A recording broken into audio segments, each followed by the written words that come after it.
सुप्रभात प्यारे बच्चों। आज हम करेंगे पाठ 7 लड़ाई का खेल। कहावत आ बैल मुझे मार।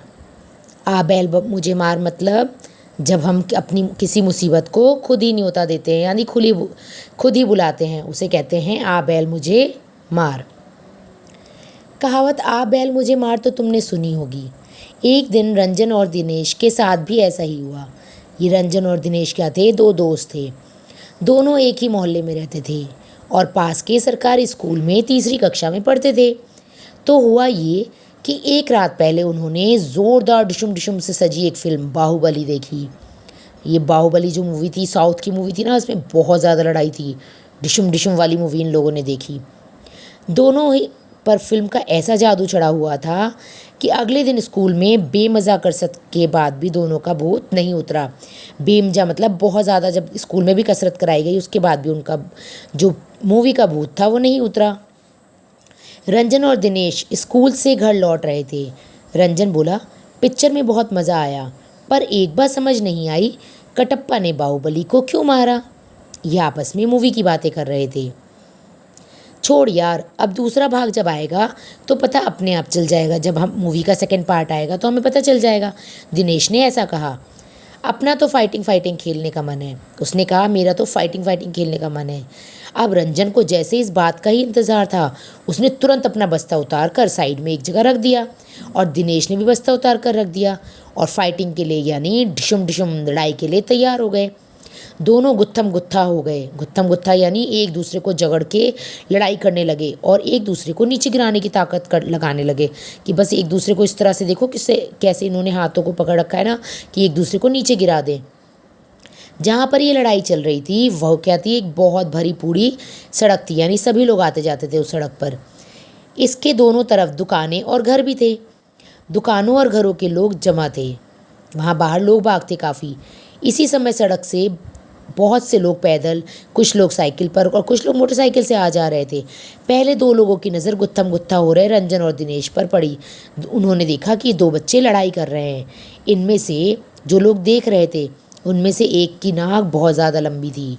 हो सकता है ये हर कहीं अपनी नाक घुसा देने के लिए, यानी हो सकता है इस व्यक्ति की नाक इसलिए लंबी हो कि वो अपनी नाक हर जगह घुसा देता हो। अभ्यास का नतीजा हो, मतलब हर जगह लड़ाई में अपनी नाक घुसाता रहता हो। दूसरे सज्जन का माथा बहुत चौड़ा था।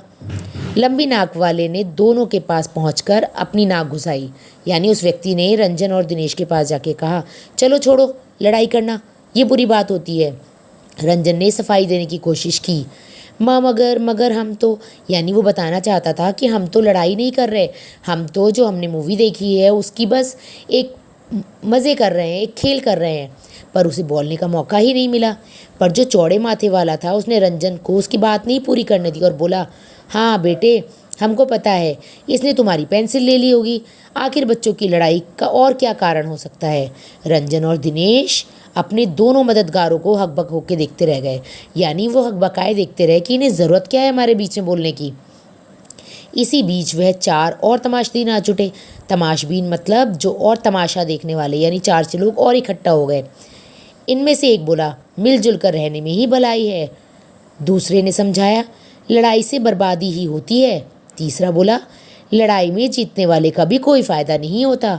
ये कौन बोल रहा था? ये सभी भीड़ में खड़े हुए लोग बोल रहे थे, जो क्या कर रहे थे, रंजन और दिनेश को समझा रहे थे कि लड़ना नहीं चाहिए।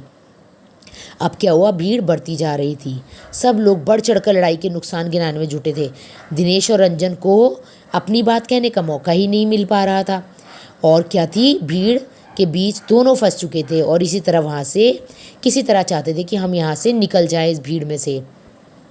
इसी भीड़ में एक सज्जन थे, उनके माथे पर तिलक और गले में गमछा लटका हुआ था। उन्होंने सबसे तेज आवाज़ में कहा, लड़ाई से कायर लोग डरते हैं, शांति शांति करने से देश का सबसे ज़्यादा नुकसान हुआ है। दिनेश और रंजन, लड़ाई का जो खेल शुरू किया है वो अगर राष्ट्रीय समस्या बन चुका था। अब क्या था कि पहले तो इस व्यक्ति ने आके ऑब्जेक्शन उठाया कि तुम इन्हें मत रोको, यानी लड़ाई में जो लोग लड़ाई करने से डरते हैं वो कायर कहलाते हैं। और ये जो शांति शांति हम लोग चाहते हैं ना, जैसे हमारे भारत देश में कहते हैं कि जो भी काम करो शांति से करो, नतीजा जो भी किसी चीज़ का नतीजा निकले शांति से निकालो, तो ये उसके अगेंस्ट थे।